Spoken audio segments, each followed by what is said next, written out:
Hi friends, നമസ്കാരം. നമ്മുടെ ഇഷ്ടവിശേഷങ്ങളായ കാതോട് കാതോരത്തിൻ്റെ ഒരു അടിപൊളി വിശേഷമായിട്ടാണ് വന്നിരിക്കുന്നത്. അപ്പോൾ എല്ലാവർക്കും നല്ലൊരു ദിവസം ആശംസിച്ചുകൊണ്ട് തന്നെ നമുക്ക് വിശേഷത്തിലേക്ക് പോകാം. അപ്പോൾ തുടങ്ങുമ്പോൾ തന്നെ കാണുന്നത് അഞ്ജലിനെയാണ്. അപ്പോൾ അഞ്ജലി വീട്ടിൽ വന്നു. അതിനുശേഷം ഞാനൊന്ന് കണ്ടിട്ട് വരട്ടെ എന്ന് പറഞ്ഞു. അപ്പം നിനക്ക് കാണാതിരിക്കാൻ പറ്റത്തില്ല അല്ലേ എന്ന് ചോദിക്കുവാണ് കാഞ്ചന. അല്ല, അത് പിന്നെ ചേച്ചി അപ്പം മീനു ഇതെല്ലാം കേട്ട് അപ്പുറത്ത് നിൽപ്പുണ്ട്. അപ്പം അഞ്ജലി ഇങ്ങനെ നാണം കുണുങ്ങി ഇങ്ങനെ നിൽക്കുകയാണ് കേട്ടോ. അതെ, അർജുൻ ഇവിടെ ഇല്ല അഞ്ജലി, അവൻ പുറത്ത് പോയിരിക്കുക. പുറത്ത് പോയെന്നോ? വിശ്രമിക്കേണ്ട സമയത്ത് അവൻ എന്തിനാ പുറത്ത് പോയത്? സ്റ്റിച്ച് ഇട്ടതാ. ഇനി മുറിവ് ഉണങ്ങി എന്ന് പറഞ്ഞ് അവൻ ട്രാവൽ ചെയ്താൽ മിക്കവാറും അവൻ അത് കോംപ്ലിക്കേറ്റഡ് ആക്കും. ഇങ്ങനെ വരട്ടെ, അവൻ്റെ ചെവിക്ക് ഞാൻ പിടിക്കുന്നുണ്ട് എന്ന് പറഞ്ഞു. അപ്പോൾ ഇവരിങ്ങനെ ശ്രദ്ധിച്ച് നിൽക്കുന്നുണ്ടോ എന്ന് മനസ്സിലാക്കി മീനൊന്നിട്ടുള്ള തട്ടാണ് കേട്ടോ ഇത് മൊത്തം. അപ്പോഴാണ് നമ്മുടെ പ്രഭയുടെ വരവ്. ആഹാ, ഭയങ്കര സന്തോഷത്തിലാണ് പ്രഭയുടെ വരവ്. ആ മോളെ, ആൻറ്റി, അഞ്ജലി, മരുമോളെ എന്നൊക്കെ പറഞ്ഞ് ഇങ്ങനെ കെട്ടിപ്പിടിക്കുകയാണ്. അപ്പം മീനു, മരുമോളോ? ഇതെന്ത് മരുമോള്? നീ എപ്പോഴാണ് വന്നത്? ഞാൻ ഇപ്പം വന്നതേ ഉള്ളൂ ആൻറ്റി എന്ന് പറഞ്ഞു. എന്താ മരുമോളെ വൈകിയത്? നീ രാവിലെ വരുമെന്നല്ലേ പറഞ്ഞിരുന്നത്? എന്തു പറ്റി? രാവിലെ മുതൽ അമ്മ ചോദിക്കുന്നുണ്ട്, എൻ്റെ മരുമോൾ എവിടെ പോയി, എൻ്റെ മരുമോൾ എന്താ വരാത്തത് എന്നൊക്കെ അമ്മ ചോദിക്കുന്നത്. കുറച്ച് വർക്കുണ്ടായിരുന്നു ആൻറ്റി, അതുകൊണ്ടാണ് ഞാൻ വൈകിയത് എന്ന് പറഞ്ഞു അഞ്ജലി. സോറി, അല്ല വൈകിയത് ഞാൻ ക്ഷമ ചോദിക്കാം. അയ്യോ, എന്തിനാ എൻ്റെ മോൾ ക്ഷമ ചോദിക്കുന്നത്? നീ എൻ്റെ മരുമോളാ, അതുകൊണ്ട് നീ എൻ്റെ മരുമോളായ നിനക്ക് എപ്പോൾ വേണമെങ്കിലും വരാം, എപ്പോൾ വേണമെങ്കിലും പോവാം. പിന്നീടല്ലോ അതിനുള്ള സ്വാതന്ത്ര്യം എൻ്റെ മരുമകൾക്ക് ഉണ്ട്. പിന്നെ അതുമാത്രവുമല്ല, എൻ്റെ മരുമകൾക്ക് എത്ര ദിവസം വേണമെങ്കിലും ഇവിടെ താമസിക്കുകയും ചെയ്യാം. എന്തു പറയുന്നു? അപ്പം അഞ്ജു ഇങ്ങനെ നോക്കി നിൽക്കുക കേട്ടോ. ആരും ചോദ്യവും ചെയ്യില്ല, മനസ്സിലായില്ലേ? അപ്പോൾ അഞ്ജലിക്കും കാഞ്ചനയ്ക്കും ഒക്കെ ഭയങ്കര സന്തോഷമായി. എന്നെ ഇതുവരെ അമ്മ മരുമോളെന്ന് വിളിച്ചിട്ടില്ല, എന്നിട്ട് ഇവളെ ആണെങ്കിലോ എനിക്ക് സഹിക്കാൻ പറ്റുന്നില്ല. അപ്പം മീനു ഇങ്ങനെ നിൽക്കുക. നീ ഇരിക്കും മോളെ, ഞാൻ കഴിക്കാൻ എന്തെങ്കിലും എടുക്കാം. അയ്യോ വേണ്ട ആൻറ്റി, ഈ സ്നേഹം മാത്രം മതി എനിക്ക് ഈ മനസ്സെന്നറിയാനായിട്ട്. അതിനെ മോളെ, നിന്നോട് ഞാൻ പണ്ടേ പറഞ്ഞിട്ടുണ്ട് എന്നെ ആൻറ്റി എന്ന് വിളിക്കരുത്, അമ്മേ എന്ന് വിളിക്കണം എന്ന്. ഓ ശരിയാ, സോറി അമ്മേ, ഇനി ഞാൻ അങ്ങനെ വിളിച്ചോളാം കേട്ടോ. ഇനി ഞാൻ അമ്മേന്നേ വിളിക്കുള്ളൂ. മീനുവിനിത് കേട്ടിട്ട് സഹിക്കാനേ പറ്റുന്നില്ല കേട്ടോ. അപ്പോൾ മീനു ഇങ്ങനെ ആകെ വെകിളി പിടിച്ച് നിൽക്കണം. ആ മീനുവിനെ കേൾക്കുന്നുണ്ടോ എന്ന് ഉറപ്പിച്ച ശേഷമാണ് ഇവരുടെ ഈ പെർഫോമൻസ് നടക്കുന്നത്. പിന്നെ എന്നും നീ എൻ്റെ കൂടെ തന്നെ ഉണ്ടാവണം എന്നായിരുന്നു എൻ്റെ ഏറ്റവും വലിയ ആഗ്രഹം. പക്ഷേ എന്ത് ചെയ്യാനാ? അയ്യോ, അമ്മ കരയാണോ? ഞാൻ എങ്ങും പോയിട്ടില്ലമ്മേ, ഞാൻ കൂടെ തന്നെ ഉണ്ടാവും കേട്ടോ എന്ന് പറഞ്ഞ് വീണ്ടും കെട്ടിപ്പിടിച്ചിങ്ങനെ നിൽക്കുകയാണ്. അപ്പം നോക്കുന്നുണ്ട് കേട്ടോ ഇടയ്ക്കിടയ്ക്ക് മീനു കാണുന്നുണ്ടോ എന്ന്. മീനു നേരെ അകത്തേക്ക് കയറിപ്പോയിട്ടോ. അപ്പം കാഞ്ചന പറയാ, പോയി, അവൾ തകർന്നു വീണില്ലാന്നേ ഉള്ളൂ. അതെ, എങ്ങനെയുണ്ടായിരുന്നു എൻ്റെ അഭിനയം? കുറച്ച് ഓവറായിരുന്നു എന്ന് അഞ്ജലി പറയാം. അതെ, മരുമകളെന്ന് അമ്മ കുറേ പ്രാവശ്യം വിളിച്ചു. അതെ, അതേ പിടിച്ചല്ലേ നമ്മൾ കയറാൻ പോണത്, അവളിവിടുന്ന് ഇറങ്ങാൻ പോകുന്നതും. അതെ, ഇപ്പം തന്നെയുണ്ടല്ലോ, ഇപ്പം മനസ്സിലാക്കി കാണും അവൾ, അമ്മ അർജുനുമായിട്ട് നിനക്ക് എന്തോ ബന്ധമുണ്ടെന്നും അതുകൊണ്ടാണ് അമ്മ നിന്നെ മരുമകളെ എന്ന് വിളിച്ചതെന്നും അവൾക്ക് ഇപ്പം മനസ്സിലായി കാണും. അവൾ ചിലപ്പോൾ തെറ്റിദ്ധരിച്ചെന്നും ഇരിക്കും. അതോടെ എല്ലാം ആലോചിക്കുന്നത് മൊത്തം നിന്നെക്കുറിച്ചായിരിക്കും അഞ്ജലി എന്ന് പറഞ്ഞു. അവളെ ഇറങ്ങും, അവളെ ഞാൻ ഇറക്കിയിരിക്കും. നീ എൻ്റെ മരുമകളായിട്ട് വലത് കാല് വെച്ച് ഈ വീട്ടിലേക്ക് കയറി വരും, ഈ വീട്ടിലേക്ക് തന്നെ ഞാൻ കയറ്റിയിരിക്കും എന്ന് പറഞ്ഞ് പ്രഭ കാണുന്നത് അഖിലേനെയാണ്. അപ്പോൾ അഖില ഇങ്ങനെ ഇരിക്കുകയാണ് കേട്ടോ. അപ്പോൾ ഗൗതം അങ്ങോട്ടേക്ക് വന്നു. ലിസിയെക്കുറിച്ച് ആലോചിച്ചിരിക്കുകയായിരിക്കും. ലിസി കൊണ്ടിട്ടുണ്ടെന്നുള്ള കാര്യം ഉറപ്പാണ്. എന്നാൽ പിന്നെ ഒരു ഡോസ് കൂടെ കൊടുക്കാം എന്ന് തീരുമാനിച്ചു. നേരെ ഗൗതം കയറി വന്നു. എന്നിട്ട് ഫോൺ എടുത്ത് ചെവി വെച്ചു. എന്നിട്ട് ആ മോളെ ലിസി, എന്തൊക്കെയാണ് വിശേഷങ്ങൾ, എന്തെടുക്കുക എന്ന് ചോദിച്ചു. അപ്പോൾ അഖിലപ്പുറത്തിരിപ്പുണ്ട്. എനിക്ക് നിന്നെ വിളിച്ചുകൊണ്ടേയിരിക്കണം എന്നേ, അതാന്നേ എനിക്ക് ആ ശബ്ദം കേൾക്കണം, അതാ ഞാൻ ആഗ്രഹിച്ചിരിക്കുന്നത്. ഇത്രയും മധുരമുള്ള ശബ്ദം വേറെ ഏത് പെണ്ണിനാ ഉള്ളത്? ഞാനുണ്ടല്ലോ, ഞാനിപ്പോൾ ഇവിടെ കേട്ടോണ്ടിരിക്കുന്നതുണ്ടല്ലോ, കാക്ക കരയുന്നത് പോലെയുള്ള ശബ്ദമാണ്. എൻ്റെ ഒരു അവസ്ഥയൊന്ന് ഓർത്ത് നോക്കിക്കേ, എൻ്റെ വിധി. അപ്പോഴാണ് അഖിലയുടെ ഫോൺ ബെല്ലടിക്കുന്നത്. മറ്റാരുമല്ല വിളിക്കുന്നത്, നമ്മുടെ രാഖിയാണ് കേട്ടോ വിളിക്കുന്നത്. അപ്പോൾ ഒരു ബുദ്ധി തോന്നി അഖിലയ്ക്ക്. അമ്പട മോനെ ലിസി, ഞാൻ പറയുന്നത് കേൾക്കുന്നുണ്ടോ? I love you. ആഹാ, ചുമ്മായിരുന്നു എന്നെ ഇളക്കുക അല്ലേ? നിങ്ങൾക്ക് ഞാൻ ഇപ്പം തന്നെ ഞാൻ കാണിച്ചു തരാം കേട്ടോ, പണി ഞാൻ ഇപ്പം തരാം എന്ന് പറഞ്ഞ് വേഗം ഫോൺ എടുത്തു അഖില. ആ ഹലോ ഹലോ കാർത്തിക് എന്ന് വിളിച്ചു. അപ്പം ഞെട്ടിത്തരിച്ച് നേരെ വീണ്ടും മുഖത്തേക്ക് നോക്കുകയാണ് കേട്ടോ. അപ്പോൾ നമ്മുടെ രാഖി പറയാണ്, ചേച്ചി ഇത് ഞാൻ രാഖിയാണ് വിളിക്കണത്, ആ കാർത്തിക് അല്ല. അതൊക്കെയുണ്ട് കാർത്തിക് വിശേഷം. പരിഭവിക്കല്ലേ എൻ്റെ പൊന്ന് കാർത്തിക്, ഞാൻ ഇവിടെ പെട്ടുപോയടാ, അതുകൊണ്ടാണ് ഞാൻ വിളിക്കാതിരുന്നത്. എന്ത് ചെയ്യാനാ? പറയ് കാർത്തിക്, എന്തൊക്കെയാ വിശേഷം? നിന്റെ ആ മനോഹരമായ ശബ്ദം കേട്ടിട്ട് എത്ര നാളായേ? ചേച്ചി ഞാൻ രാഖിയാണ് വിളിക്കുന്നത്. Sorry, I am really sorry Karthik. ഇങ്ങനെ പിണങ്ങിയാലോ? എങ്ങനെയാ ശരിയാവുക? ഞാനിവിടെ ഭർത്താവ് എന്ന് പറയുന്ന ഒരുത്തൻ്റെ വീട്ടിലാണ് ഉള്ളത്. എൻ്റെ അവസ്ഥയുണ്ടല്ലോ, ഞാനിവിടെ തീരെ ഫ്രീ അല്ലടാ, അതുകൊണ്ടാണ് വിളിക്കാതിരുന്നത്. സാരമില്ല കേട്ടോ, ഇനി പ്രശ്നമില്ല. ഇനി ഞാൻ എന്നും നിന്നെ വിളിക്കാം, പോരെ? ഒരു ദിവസം ഒരു 3-4 തവണയെങ്കിലും നമുക്ക് സംസാരിക്കാം. എന്താ അത് പോരെ? നിനക്ക് സന്തോഷമായില്ലേ എന്ന് ചോദിച്ചു. നമ്പർ മാറിപ്പോയോ? ഇനി നമ്പർ വിളിച്ചത് വേറെ ആളെയാണോ എന്നോർത്ത് രാഖി ഇങ്ങനെ നിൽക്കുക കേട്ടോ. ഏയ് ഇല്ലല്ലോ, ചേച്ചി തന്നെയാണല്ലോ. ചേച്ചി ഇത് ഞാനാ രാഖി. ആ എന്നിട്ട് പറയടാ കാർത്തികേ. അപ്പോൾ അപ്പുറത്ത് നിന്ന് ഗൗതം, അതെ പിന്നെ ഞാൻ പിന്നെ വിളിക്കാം കേട്ടോ, ഇവിടെ ചെറിയൊരു ഡിസ്റ്റർബൻസ്, ഞാൻ കുറച്ച് കഴിഞ്ഞിട്ട് വിളിക്കാം എന്ന് പറഞ്ഞ് ഗൗതം അങ്ങ് ഫോൺ കട്ട് ചെയ്തു. അപ്പോഴും അഖില തുടർന്നുകൊണ്ടിരിക്കുകയാണ്. അപ്പോൾ ഗൗതത്തിൻ്റെ കിളി പോയി എന്നുള്ളതാണ്. അപ്പോൾ വടി കൊടുത്ത് അടി മേടിച്ചു എന്ന് പറയുന്നതായിരിക്കും ശരി. കാർത്തിക് എനിക്ക് വേണ്ടിയിട്ട് എന്നും ഒരു പാട്ട് പാടിത്തരാറില്ലേ, ആ പാട്ട് ഒന്ന് പാടുമോ? എത്ര നല്ല രസം എന്നൊന്നും അറിയാമോ? പ്ലീസ് ഡാ, നീ ഒരു തവണ പ്ലീസ് ഒന്ന് പാടുമോ? പാട് കാർത്തിക്, ഞാൻ പറയുന്നത് നീ കേൾക്കുന്നില്ലേ? എന്താ ഒന്ന് പാടടാ എന്ന് പറഞ്ഞു. എൻ്റെ പൊന്ന് ചേച്ചിക്ക് എന്താ ചെവി കേട്ടൂടെ? ഇത് കാർത്തിക് അല്ല, രാഖിയാണ് വിളിക്കുന്നത്. പാട് കാർത്തിക് എന്ന് പറഞ്ഞു. എനിക്ക് വേണ്ടിയിട്ട് ആ പാട് ഒന്ന് പാട് പ്ലീസ് എന്ന് പറഞ്ഞു. അപ്പോൾ ഇതൊക്കെ ഇങ്ങനെ ഇങ്ങനെ ഇരിക്കുകയാണ് ഗൗതം. ഞാൻ വല്ലാണ്ട് മിസ് ചെയ്യുന്നുണ്ട് കേട്ടോ കാർത്തിക്, എത്രമാത്രം എന്നറിയില്ല. ഞാൻ ഇവിടെ നിൽക്കുമ്പോൾ എന്ത് ധൈര്യത്തിലാണ് നീ സംസാരിക്കുന്നത്? ഏതവനവൻ? കാണിച്ചു തരാം, വച്ചിട്ടുണ്ടടി ഞാൻ കാണിച്ചു തരാം എന്ന് പറഞ്ഞ് ഗൗതം കല്ലിപ്പൂണ്ട് നിൽക്കുകയാണ്. നിന്നെ ഓർക്കുമ്പോഴൊക്കെ ഞാൻ ഈ ഫോണിൽ ഈ പാട്ട് കേട്ടുകൊണ്ടേയിരിക്കും. എന്ത് ചെയ്യാനാ, ഒക്കെ എൻ്റെ വിധി, അല്ലാതെ ഇപ്പം എന്ത് പറയാനാ? എൻ്റെ അവസ്ഥ ഇതായി പോയില്ലേ. നീ എന്നോട് സ്നേഹം തുറന്നു പറഞ്ഞ സമയം ഞാൻ അത് അക്സെപ്റ്റ് ചെയ്യേണ്ടതായിരുന്നു. എൻ്റെ ബുദ്ധിമോശം. എങ്കിൽ പിന്നെ ഞാനിങ്ങനെ നരകത്തിൽ ചെന്ന് വീഴില്ലായിരുന്നു, ഈ ഗതികേടിലും ആവില്ലായിരുന്നു. പറയാനും ബുദ്ധി ഉണ്ടാവാനും വൈകിപ്പോയി, എന്ത് ചെയ്യാനാ? അപ്പോൾ അവിടെ ഇരുന്നൊരു ഗ്ലാസ് എടുത്ത് ഗൗതം ഒരൊറ്റയേറും. എന്താ ചേച്ചി ഒരു ശബ്ദം കേട്ടതാ എന്ന് ചോദിച്ചു രാഖി. ഒന്നുമില്ല. അതെ, ഒരു കണ്ടം പൂച്ച ഗ്ലാസ് തള്ളിയിട്ടതാന്നേ. നീ പറ, ഞാൻ കേൾക്കാം. കാണിച്ച് തരാടി നിനക്ക്. നീയും അവനും തമ്മിലുള്ള ഏർപ്പാട് ഞാൻ തീർത്ത് തരുന്നുണ്ട്. ഞാൻ 2 അടിച്ചിട്ട് വരട്ടെ, എന്നിട്ട് ശരിയാക്കി തരാം.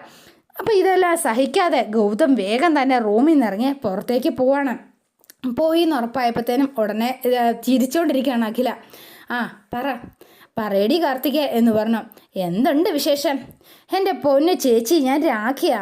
എടി എനിക്കറിയാടി, ഇന്ന് മുതൽ നീ എനിക്ക് കാർത്തിക്കാം. ചേച്ചിക്ക് എന്താ വട്ടായോ? എന്താ ഏതാന്നൊക്കെ ഞാൻ പിന്നെ പറയാം. ഇപ്പം നീ തൽക്കാലം ഫോൺ വയ്ക്കാം, ഓക്കെ എന്ന് പറഞ്ഞ് അഖില ഫോൺ കട്ട് ചെയ്തു. രാഖിക്കൊന്നും മനസ്സിലായില്ല, ആകെ നിൽക്കുക. ചേച്ചിക്ക് എന്താ പറ്റിയത്? ചേച്ചിക്ക് വട്ടായോ? അപ്പോൾ വേഗം തന്നെ അഖില എന്ത് ചെയ്തു ചോദിച്ചാൽ രാഖി എന്ന് സേവ് ചെയ്തിരുന്നത് മായ്ച്ചിട്ട് കാർത്തിക് എന്ന് സേവ് ആക്കുകയാണ് കേട്ടോ. അപ്പോൾ ഒന്ന് വട്ട് കളിപ്പിക്കാൻ തന്നെ തീരുമാനിച്ചു.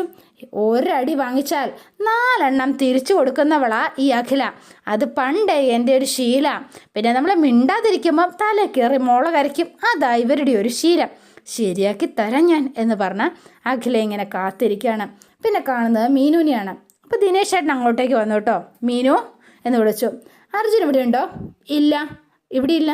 എവിടെ പോയതാ? അറിയില്ല എന്ന് പറഞ്ഞു. വിളിച്ചിട്ട് ഫോണും എടുക്കുന്നില്ലല്ലോ, അതാ ഞാൻ വന്നത്. എന്താണെങ്കിലും അവൻ വന്നാൽ ഞാൻ വന്നിരുന്നു എന്ന് നീ ഒന്ന് പറഞ്ഞേരേ എന്ന് പറഞ്ഞു. എന്താ മീനു, എന്താ നീ വല്ലാണ്ടിരിക്കണത്? എന്തെങ്കിലും കുഴപ്പമുണ്ടോ? ഒന്നുമില്ല എന്ന് പറഞ്ഞു. ശരി എന്ന് പറഞ്ഞ് ദിനേശേട്ടനെ ഇറങ്ങാൻ തുടങ്ങിയപ്പം ദിനേശേട്ടാ എന്ന് വിളിച്ചു മീനു. എന്താ മീനു? എന്താ, നിനക്ക് എന്തെങ്കിലും എന്നോട് ചോദിക്കാനുണ്ടോ? നിന്റെ മുഖം കണ്ടിട്ട് അങ്ങനെ തോന്നുന്നല്ലോ. എനിക്കൊരു കാര്യം ചോദിക്കാനുണ്ട്. ഞാനീ പറയുന്നതൊന്നും അർജുനോട് പറയരുത്. ഇല്ല, നിനക്ക് എന്നെ വിശ്വസിക്കാം. അർജുനോട് മാത്രമല്ല വേറെ ആരോടും ഇക്കാര്യം സംസാരിക്കരുത്. ഇല്ലെന്നേ നീ പറഞ്ഞോ? അഞ്ജലി എന്നൊരു പേരിലുള്ള ഒരു ഫ്രണ്ടിനെ അറിയോ എന്ന് ചോദിച്ചു കേട്ടില്ലേ? അറിയുവോ? ആ, അഞ്ജലി. അറിയാം എന്ന് പറഞ്ഞു. അപ്പം എങ്ങനെയെങ്കിലും സ്കൂട്ടാണല്ലോ. ദിനേശ് ചേട്ടൻ ആകെ പെട്ടു കേട്ടോ. സത്യത്തിൽ ആരാത് എന്ന് ചോദിച്ചു. എന്താ പെട്ടെന്ന് അവളെക്കുറിച്ച് ചോദിക്കാൻ? എന്താ മീനു, ആരാന്ന് അവളെന്ന് പറ. അർജുനും അഞ്ജലിയും കോളേജിൽ ഒരുമിച്ച് ഒരു സമയത്ത് പഠിച്ചവരാ. രണ്ടുപേരും നല്ല ഫ്രണ്ട്സ് ആയിരുന്നു. അവളെക്കുറിച്ച് അവൻ നിന്നോട് പറഞ്ഞിരുന്നില്ലേ? പറഞ്ഞിരുന്നു. പിന്നെന്താ? അല്ല, കൂടെ പഠിച്ചതാ, സുഹൃത്താണെന്നൊക്കെ പറഞ്ഞിരുന്നു. പക്ഷേങ്കിൽ ഒരു പ്രശ്നമുണ്ട്. പക്ഷെയോ? എന്ത് പക്ഷേ? അല്ല, നേരത്തെ അവൾ ഇവിടെ വന്നിരുന്നു.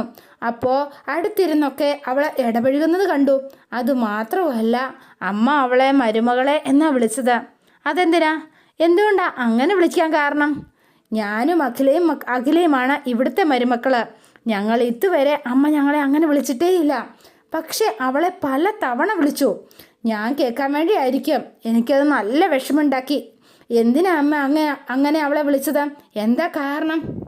അമ്മ അങ്ങനെ വിളിക്കാനായിട്ട് വേറെ എന്തെങ്കിലും കാരണമുണ്ടോ? എന്ത് കാരണം മീനു? നീ എന്താ മീനു ഇങ്ങനെയൊക്കെ സംസാരിക്കുന്നത്? കോളേജിൽ പഠിക്കുന്ന കാലത്ത് അവൾ അർജുൻ്റെ അമ്മയെ ആൻറ്റി എന്ന് വിളിച്ച് പലപ്പോഴും അടുത്തിടപഴകുന്നുണ്ടായിരുന്നു. അപ്പം അമ്മ ചുമ്മാ മരുമകളെ എന്ന് വിളിച്ച് സംസാരിച്ചിരുന്നു. അന്നത്തെ ഓർമ്മയിൽ ഇപ്പോഴും അങ്ങനെ വിളിച്ചതായിരിക്കും. അത്രയേ ഉള്ളൂ. നീ വെറുതെ അത് കളിയായിട്ട് വിളിക്കുന്നതാ, മറ്റൊന്നുമില്ല. ചുമ്മാ വിളിച്ചതാ. എന്ത് ചുമ്മാ? അവളുടെ പേര് വിളിച്ചാൽ പോരെ? അല്ലെങ്കിൽ വേണ്ട, മോളെ എന്ന് വിളിച്ചാൽ പോരെ? മരുമകളെന്നൊക്കെ വിളിക്കുന്നത് എന്താ മീനു? ഇതൊരു വിഷയമായിട്ട് മനസ്സിൽ കൊണ്ട നടക്കുകയാണ്. മുത്തശ്ശി എന്നെ മോനെന്നാ വിളിക്കുന്നത്. മുത്തശ്ശൻ മോനെന്നാ വിളിക്കുക. ഞാൻ എന്താ അവരുടെ മകനാണോ? അല്ലെങ്കിൽ മകളുടെ മകനാണോ? അല്ലല്ലോ. അല്ല. അതുപോലെ തന്നെ ഇതിനെയും കണ്ടച്ചാൽ മതി മീനു. അവരാരാണെങ്കിലും നരുമോളെന്ന് വിളിക്കട്ടെ. നിനക്കെന്താ മീനു? നിന്നെ അങ്ങനെ വിളിച്ചില്ല എന്ന് കരുതി നീ ഇവിടുത്തെ മരുമോളാകാതിരിക്കുവോ? ഇല്ലല്ലോ. അത് ശരിയാ. അപ്പം മീനു ഇങ്ങനെ മിണ്ടാതെ നിൽക്കുക.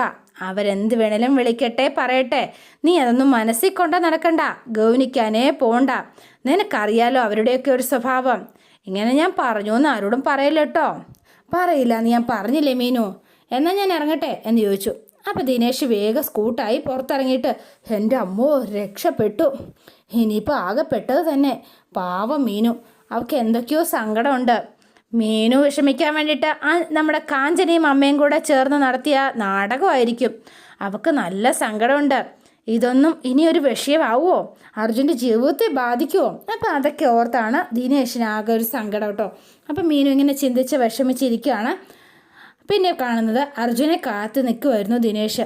അപ്പോൾ അർജുൻ അങ്ങോട്ടേക്ക് വന്നു. അർജുൻ വന്നുടനെ തന്നെ, എടാ അഞ്ജലിയെ നീ മര്യാദയ്ക്ക് നിലയ്ക്ക് നിർത്തണമെന്ന് നിന്നോട് ഞാൻ നേരത്തെ പറഞ്ഞതല്ലേ അർജുൻ? എന്താ ദിനേശേ, എന്തെങ്കിലും പ്രശ്നമുണ്ടോ?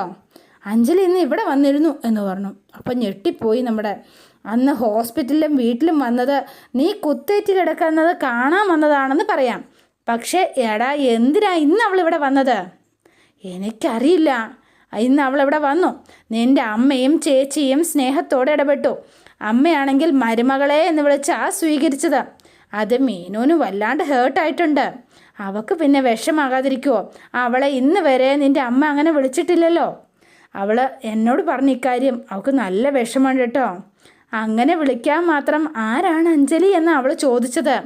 ഞാൻ ഒരുവിധം പറഞ്ഞൊപ്പിച്ച് രക്ഷപ്പെട്ടു എന്ന് പറഞ്ഞാൽ മതിയല്ലോ. അർജുൻ, ഞാൻ ഒരു കാര്യം പറയട്ടെ. നിൻ്റെ അമ്മ ഇതുവരെയും അഖിലയും മീനുവിനെയും വിളിച്ചിട്ടില്ല. പുറത്തുള്ള അഞ്ജലിയാണ് വിളിച്ചത്. അത് പിന്നെ അവളുടെ മനസ്സിൽ കൊള്ളില്ലേ? സംശയം തോന്നില്ലേ? അതുകൊണ്ടാണ് നീ അഞ്ജലിയോട് പറയണം ഇനി ഈ വീട്ടിലേക്ക് വരരുതെന്ന്. ഇത് നിൻ്റെ ജീവിതത്തിൽ വലിയ പ്രശ്നങ്ങൾ ഉണ്ടാക്കും അർജുൻ. ഞാൻ പറഞ്ഞില്ല എന്ന് വേണ്ട. അല്ല, അവൾ വരുന്നത് മീനുവിന് ഡിസ്റ്റർബ് ആകുന്നുണ്ടെങ്കിൽ അത് ശ്രദ്ധിക്കണം. ശ്രദ്ധിച്ചേ പറ്റൂ. അഞ്ജലി ഇനി ഈ വീട്ടിൽ വരാൻ പാടില്ല. എടാ, ഈ അഞ്ജലിയോട് ഇവിടെ വരരുതെന്ന് എങ്ങനെ പറയും? പറയണം, പറഞ്ഞേ പറ്റൂ. എടാ, നീ ഈ വീട്ടിൽ വരുന്നത് മീനുവിന് ഇഷ്ടമല്ല, അതുകൊണ്ട് വരരുത് എന്ന് പറയണം. മനസ്സിലാകുന്നുണ്ടോ നിനക്ക്? എടാ, അതല്ലടാ ഞാൻ പറയുന്നത്. അപ്പം അർജുൻ ആകെ ധർമ്മസങ്കടത്തിലായി. എടാ, എന്താ നീ ആലോചിക്കുന്നത്? അല്ല, ഞാൻ ആലോചിച്ചെന്താണെന്നറിയോ? നിനക്കറിയാലോ അവളെ.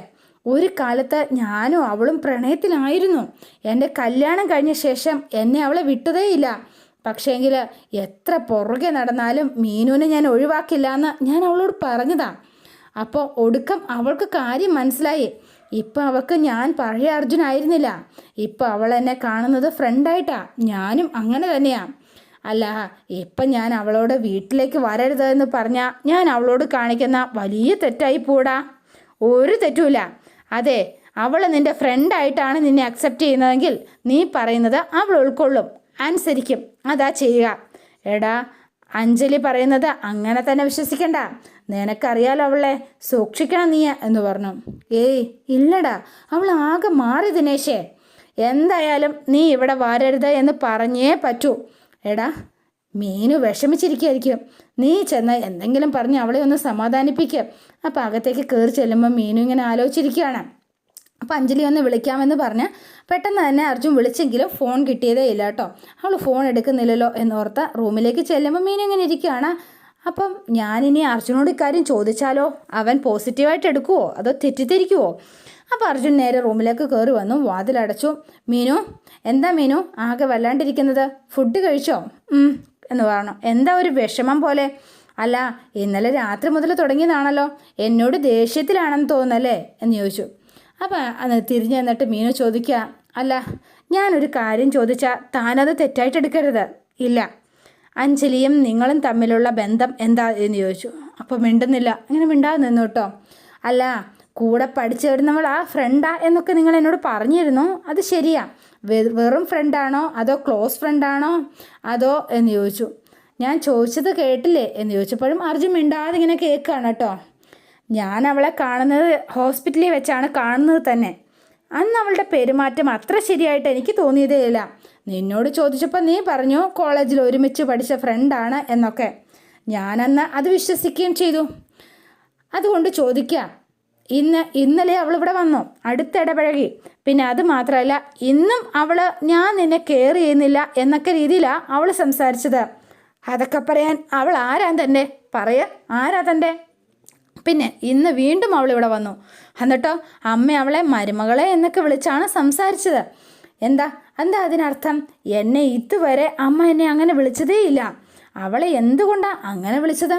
എന്തിനാ അങ്ങനെ വിളിച്ചത്? എനിക്കറിയണം. എന്തോ ഒരു പന്തികേട് തോന്നുന്നു എനിക്ക്, അതുകൊണ്ട് ചോദിച്ചതാ. അപ്പോൾ അർജുൻ, അതെ, കോളേജിൽ പഠിക്കുമ്പം എൻ്റെ ആകെയുള്ളൊരു ഫ്രണ്ട് അഞ്ജലി മാത്രമായിരുന്നു. അവൾക്കും അങ്ങനെ തന്നെയാണ്. ഞാൻ മാത്രമായിരുന്നു അവളുടെ ഒരു ഫ്രണ്ടെന്ന് പറയാൻ. ഞാനുമായിട്ട് അടുത്തിടപഴകി ശീലിച്ചത് കൊണ്ട് അവളങ്ങനെ സംസാരിക്കുന്നതാ. പിന്നെ അവളുടെ ഒരു പ്രത്യേക ക്യാരക്ടറാണ്. എന്താ പറയുക, നിനക്കത് മനസ്സിലായി കാണുമല്ലോ. ഒരു ഡൊമിനേറ്റിംഗ് ക്യാരക്ടർ, അങ്ങനെ അവൾ എന്ന് പറഞ്ഞു. അപ്പോൾ ഇങ്ങനെ നോക്കി നിൽക്കുകയാണ് മീനു. അതോടെയാണ് ഇന്നത്തെ വിശേഷം അവസാനിക്കുന്നത്. ഇനി നാളത്തെ വിശേഷം ഇതിലും ഗംഭീരമാണ്. അപ്പോൾ എല്ലാവരും വെയിറ്റ് ചെയ്യുക. നിങ്ങൾക്ക് ഇഷ്ടപ്പെട്ടുവെങ്കിൽ ലൈക്ക് ചെയ്യുക, ഷെയർ ചെയ്യുക. തൊട്ടടുത്ത് ആ ബെൽ ബട്ടൺ കൂടെ ഒന്ന് ഞെക്കുകയാണെങ്കിൽ ഞാൻ ഇടുമ്പോൾ തന്നെ നോട്ടിഫിക്കേഷൻ ലഭിക്കുന്നതായിരിക്കും. പുതുപുത്തൻ വിശേഷമായിട്ട് എത്താം. Bye and see you again.